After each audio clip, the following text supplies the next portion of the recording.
Hadirin yang dirahmati Allah, ketika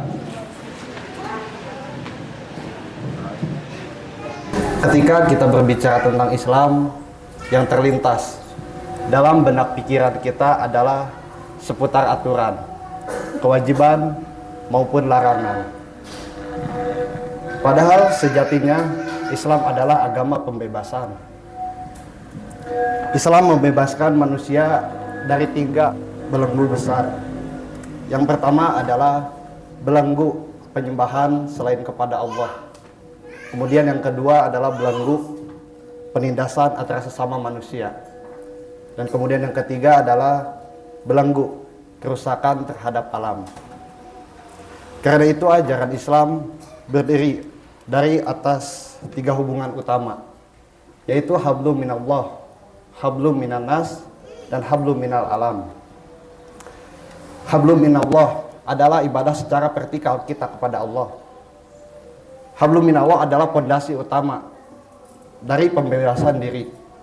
Ketika seseorang sudah taat dan sudah takwa kepada Allah Subhanahu wa taala, maka orang tersebut tidak akan tunduk pada hawa nafsu, tidak akan tunduk pada kekuasaan, tidak akan tunduk kepada jabatan. Tokoh seperti Bilal bin Rabah adalah contoh nyata. Bilal bin Rabah disiksa, Bilal bin Rabah dirantai, Bilal bin Rabah digencet oleh batu. Tapi satu kalimat tauhid yang terus kerap digaungkan oleh Bilal bin Rabah, yaitu ahad dan ahad. Mungkin secara fisik Bilal bin Rabah dirantai, tapi jiwanya tetap merdeka.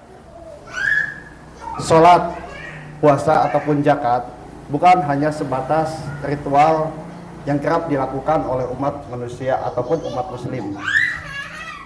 Sholat membebaskan kita dari kesombongan. Kemudian puasa membebaskan kita dari kerakusan. Dan zakat membebaskan kita dari cinta dunia yang berlebihan. Ibadah vertikal melahirkan manusia yang kokoh, tidak mudah dijajah oleh hawa nafsu maupun kekuasaan.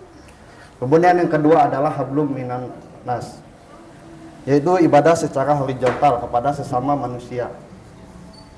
Islam tidak berhenti pada sejadah. Islam turun ke jalan, Islam turun ke pasar, dan Islam hadir ke ruang-ruang sosial.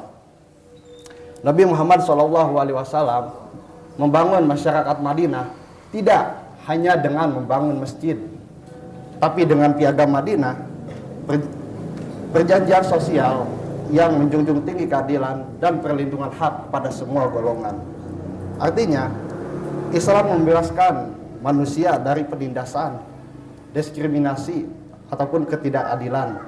Dalam sejarah modern, nilai pembebasan ini tercermin dalam perjuangan tokoh seperti Abdul Rahman Wahid yang mengatakan bahwa Islam adalah rahmat bagi semua, tanpa memandang suku, tanpa memandang ras, tanpa memandang budaya, apalagi perbedaan organisasi ekstra. Hadirin yang dirahmati Allah, jika sholat kita rajin tapi masih menjalimi orang lain, itu artinya diri kita belum merdeka. Jika kita rajin puasa tapi masih menyakiti sesama, itu artinya kita belum memahami benar-benar tentang agama Islam. Kemudian yang ketiga adalah hablum minal alam, yaitu tanggung jawab secara ekologis. Kerusakan lingkungan, eksploitasi alam ataupun pencemaran, itu semua adalah bentuk pengkhianatan kita kepada Allah Subhanahu wa taala. Mengapa demikian?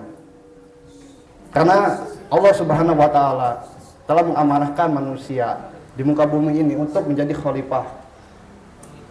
Dengan terjadinya eksploitasi alam, itu artinya menjadi sebuah pengkhianatan kepada Allah Subhanahu wa taala. Nabi Muhammad SAW pada saat itu pernah melarang sahabatnya untuk menebang pohon. Padahal pada saat itu kondisinya sedang berperang. Itu artinya menunjukkan bahwa Islam tidak hanya membebaskan manusia, tapi juga keseimbangan antara manusia dan alam.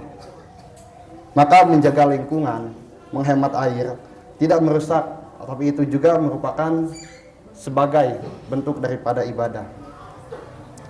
Hadirin yang dirahmati Allah, membebaskan jiwa itu kita melalui hablum minallah untuk membebaskan masyarakat, itu melalui hablum minanas, untuk membebaskan bumi melalui hablum minal alam. Jangan sampai kita mengaku muslim tapi masih diperbudak oleh hawa nafsu. Jangan sampai kita rajin ibadah tapi masih merusak akan lingkungan. Mari jadikan Islam bukan hanya sebagai identitas di KTP saja, tapi gerakan pembebasan dalam kehidupan sehari-hari. Itu yang bisa saya sampaikan pada malam hari ini. Semoga ada manfaatnya. Allahumma muwaffiq ila aqwamit thoriq. Wassalamualaikum warahmatullahi wabarakatuh.